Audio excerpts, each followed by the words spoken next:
వెళ్దామా sir? Kidnap చేసి వెళ్తామని అడుగుతావా? పోనీ.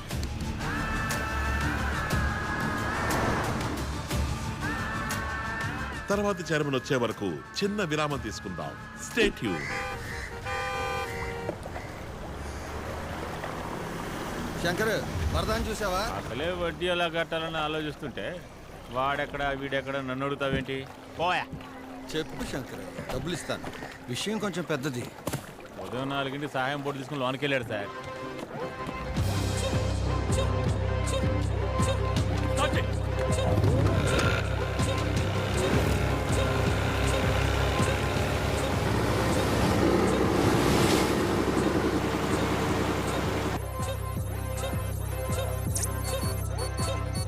సార్, సరిగ్గా చైర్మన్ బ్యాంక్ వచ్చి వెళ్ళిన అన్ని రోజుల సీసీటీవీ ఫుటేజ్ డిలీట్ అయింది. అదే డేట్లో రోడ్డు మీద ఉన్న ట్రాఫిక్ కెమెరాస్లో రికార్డ్ అయి ఉంటుందిగా, ఆ ఫుటేజెస్ తీయండి. సార్. తరువాతి చైర్మన్ రాక ఆలస్యం అవుతున్నందువల్ల వాడుకదారులు యో బ్యాంక్ సంబంధించిన సమస్యలుంటే అడగచ్చు. ఈ అకౌంట్ ఓపెన్ చేసి 5,000 వేసి ఉంచాను. 10 నెలల తర్వాత డబ్బులు తీయడానికి వస్తే అకౌంట్లో ఏమీ లేదు. అడిగితే ఏదేదో చెప్తున్నారు ఈయన. జీరో బ్యాలెన్స్ అకౌంట్లని క్యాన్సిల్ అయ్యాయి. మినిమం 5,000 అకౌంట్లో ఉండాలి. అకౌంట్లో 5,000 ఉండేదిగా సార్. ప్రతి నెల SMS ఛార్జీలు 40 రూపాయలు. 5,000లో మొదటి నెల SMS ఛార్జీలు 40 రూపాయలు తీసేస్తే 4,960గా ఉంటుంది. ఇప్పుడు మినిమం బ్యాలెన్స్ లేదుగా, దానికి ప్రతి నెల 500 ఫైన్. 10 నెలల్లో 5,000 రూపాయలు ఖాళీ. ఇప్పుడు ఆవిడే కదా మాకు డబ్బులు ఇవ్వాలి. ఇస్తారు. ఏమయ్యా, హుండీలో వేసి ఉంచిన డబ్బు అలాగే ఉండేది కదయ్యా. సార్, ఫోన్ చేసి టార్చర్ పెట్టి క్రెడిట్ కార్డ్ అంటకట్టారు సార్. ఇంతకు ముందైతే ఫ్రెండ్స్ అడిగి తీసుకుని మేనేజ్ చేసేవాడిని. కార్డు ఉంది కదా అని 50,000 స్వైప్ చేశాను. ఈ రోజుకి 3 లక్షలు అప్పు ఉంది, తీర్చలేకపోతున్నాను సార్. చక్రవడ్డీ తీసుకునేవాడైనా అడిగితేనే అప్పిస్తాడు. వీళ్ళు ఫోన్లు చేసి చేసి ప్రశాంతంగా ఉన్న వాళ్ళకి అప్పులు అంటకట్టి సావగొడుతున్నారు సార్. తీసుకున్న లోన్ ఎప్పుడో కట్టేశాను సార్. ఇంకా 4 ఏళ్ళు కట్టాలి. వడ్డీ ఎక్కువైంది అంటున్నారు సార్. ఆపోయ్యా, మీరు మొదలు పెట్టండి సార్.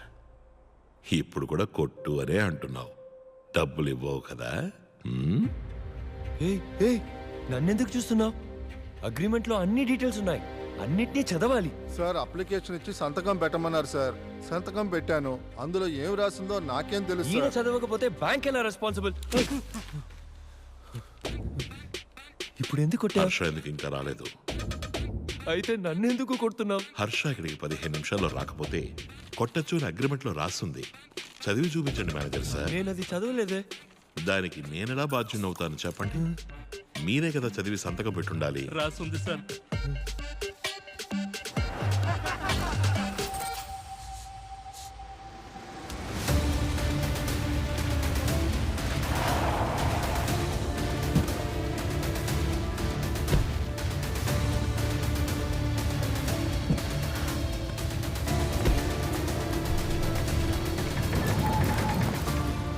చెయ్యొదరా.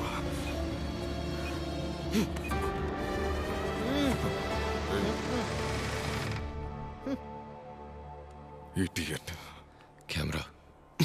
కెమెరా. ప్రజల డబ్బు 25,000 కోట్లు ఏమైంది? ఈయనకి కూడా 40% లాస్ అంట పాపం. యాంటో సార్, స్టేషన్లో దొంగను ఎలా విచారిస్తారు? కొట్టే సార్ విచారిస్తాం. ఇక్కడ మాత్రం ప్రశాంతంగా ఉన్నావు.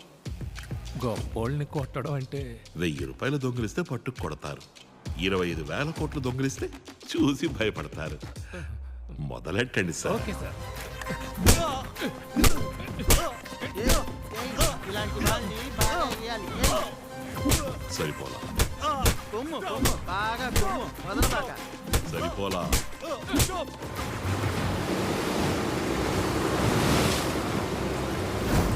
త్వరగా ఇంటర్నేషనల్ వాటర్లోకి పెడితే తప్పించుకోవచ్చు.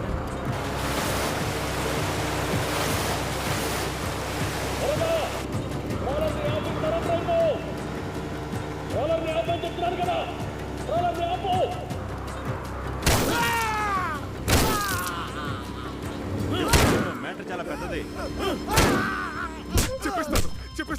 చెప్పేస్తాను. 25,000 కోట్ల ప్రజల డబ్బు ఎక్కడా? లాస్ అయింది. ఎలా అమ్మా? సార్, పెట్టుబడి పెట్టేటప్పుడు mutual fund set market risk అని చెప్పే కదా సార్ వీళ్ళ రెప్స్ జాయిన్ చేస్తున్నారు. నిజమా? ఓ రేపుకి ఫోన్ చేయండి. సరే సార్. హలో, యువర్ బ్యాంక్ శ్రవణ్ణి. ఎవరు? సార్ నమస్కారం. నా ఫ్రెండ్ మీ నంబర్ ఇచ్చాడు. ఓ 2 లక్షల రూపాయల డబ్బు ఉంది. దాన్ని ఎందులోనైనా పెట్టుబడి పెట్టాలి. చేసేద్దాం సార్. కొత్తగా ఓ మ్యూచువల్ ఫండ్ స్కీమ్ వచ్చింది, అందులో వేద్దాం సార్. అది రిస్క్ అని ఏ పిచ్చోడు చెప్పాడు? డబ్బుకి నేను గ్యారంటీ. ఇలా చూడండి సార్, ఎవరిని ఎలాంటి ఐడియాలు అడగండి, కన్ఫ్యూజ్ చేసేస్తారు. నేనే మీ దగ్గరికి వస్తాను. కొంచెం మీ టీవీ వాల్యూమ్ తగ్గిస్తారా శ్రవణ్?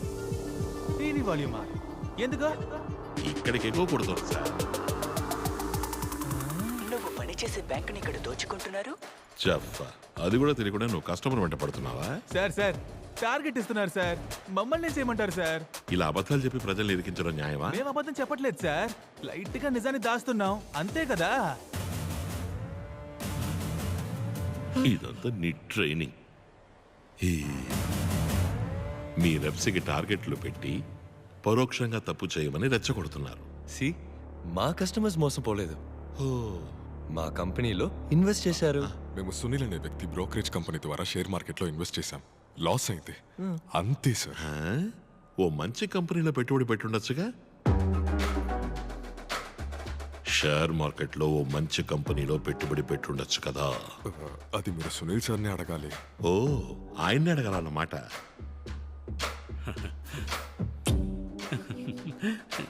మిస్టర్ సునీల్ ఎక్కడున్నా షోకి రావాలి.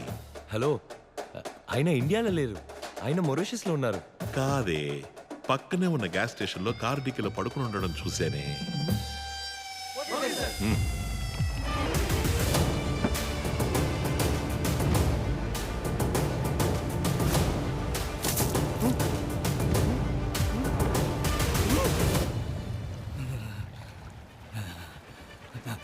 ఆఖరిసారి అడుగుతున్నాను, చెప్పకపోతే గొంతు కోసి సముద్రంలో పారేస్తాను. ముందు ఏసీ సారే పొడి అడిగారు, ఆ తర్వాత వేరే టీం వచ్చి 3 కోట్లు ఇచ్చి. 3 కోట్ల? అవును, 2 టన్నుల RDX.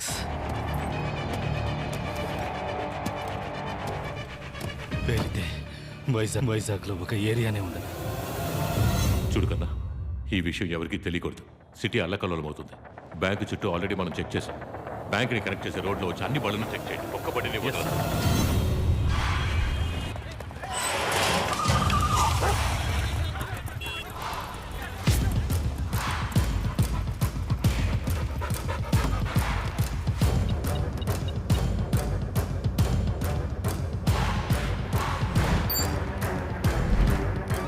Operation Your Bank activated. Operation Your Bank activated. Load the weapons. Come on, fast.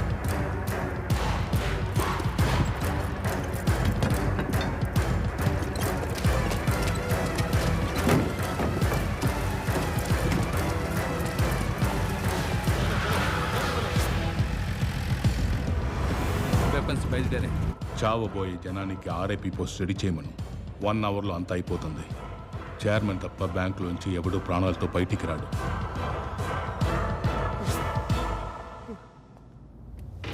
తరువాతి ముఖ్య అతిథిగా మిస్టర్ సునీల్ విచ్చేశారు. Welcome to the show mister Sunil. Mister Harsha stock ఎక్స్చేంజ్లోని సర్వర్ని పెట్టి కొన్ని వేల లక్షల కోట్లు మోసం చేసిన వాడిని నమ్మి ఎలా పెట్టుబడి పెట్టారు? ఇది లేటెస్ట్ గా ఆయన చేసిన స్కామ్. మేము ఇన్వెస్ట్ చేసినప్పుడు మంచివారుగా ఉండేవారా? చెప్పండి సునీల్, 25,000 కోట్ల ప్రజల డబ్బు ఎక్కడా? చెప్పండి సునీల్, షేర్ మార్కెట్లో పెట్టిన ప్రజల డబ్బు ఏమైంది? 10 కంపెనీలో ఇన్వెస్ట్ చేసిన లాస్ అయింది. అదెలా 10 కంపెనీలు లాస్ అవుతాయి? షేర్ మార్కెట్ అంటే అలాగే ఉంటుంది సార్. అంటో okay sir.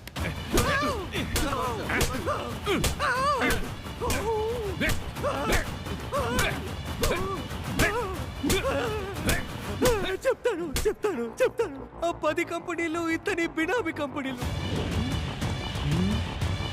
సుప్పన తెదవా, బేవర్స్ తెదవా అయిపోయావురా. ఓ, ఆ 10 కంపెనీలు వీరి కంపెనీలా? అవును, చిన్న కంపెనీల్ని తక్కువ రేటుకి కొన్ని లిస్ట్ చేసి ఆ కంపెనీలో ఇన్వెస్ట్ చేశాను.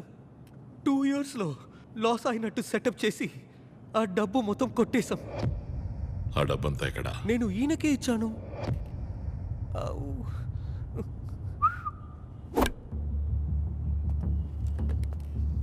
డబ్బు ఎక్కడ?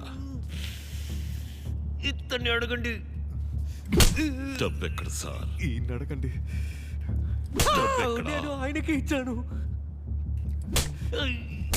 డబ్బు ఎక్కడ సార్? ఇతన్ని అడగండి. ఈ అడగండి. నేను ఆయనకే ఇచ్చాను సార్. అంటూ సార్ డబ్బు ఎక్కడుందో తెలిసేంత వరకు నువ్వు కొడుతూనే ఉండాలి. Okay sir.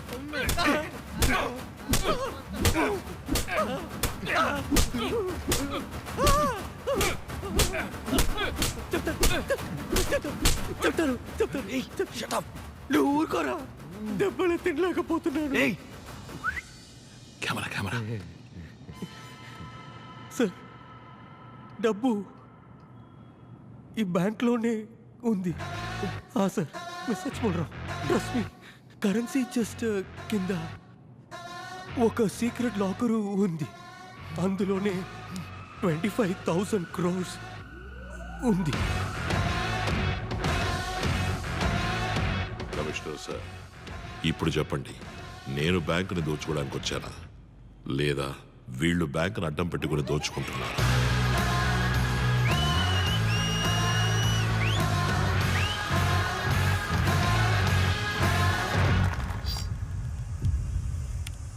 Sir, traffic cameras కూడా చెక్ చేసాం సార్. చైర్మన్ వైజాగ్ వచ్చిన ప్రతిసారి రాత్రి వేళ ఒక కంటైనర్ వచ్చింది సార్.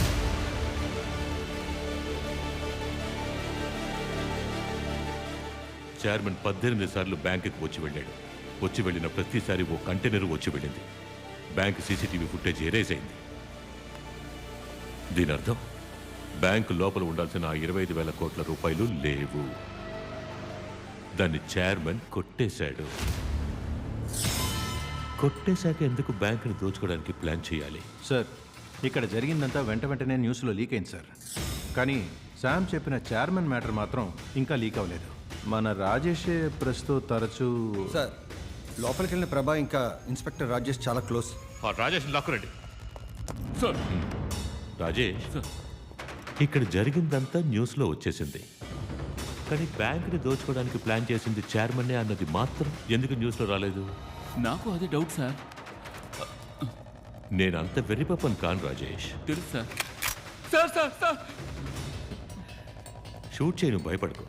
చప్పుడు చేయకుండా ఎత్తుకెళ్ళి బ్యాంకు గుమ్మం దగ్గర వదిలేస్తా. Sir sir sir please sir, please sir.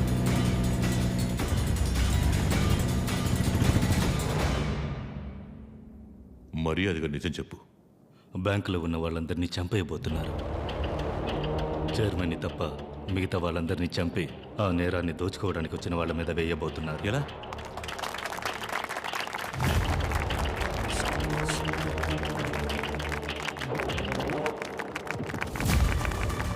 వీడొక terrorist. మమ్మల్ని కొట్టి తుపాకులతో బెదిరించి ఏదేదో మాట్లాడాడు. మేము ముగ్గురు మాట్లాడిందంతా అబద్ధమే. లైవ్ కట్ అయింది సార్. మన న్యూస్ మొదలుపెట్టు. లైవ్ వైర్ ని తెంచేసిన తీవ్రవాదులు. Terrorist has captured your bank. Bank లోకి చొరబడిన తీవ్రవాదులు డార్క్ డెవిల్ అనే వ్యక్తి ముఠా సాయంతో తీవ్రవాదులు బ్యాంక్ దోపిడీకి పాల్పడ్డారు. Terrorists are trying to destroy the Indian economy by giving false narrative to the people. మొదలెట్టేశారా తీవ్రవాదంట. ఎన్కౌంటర్ లేపేస్తారా?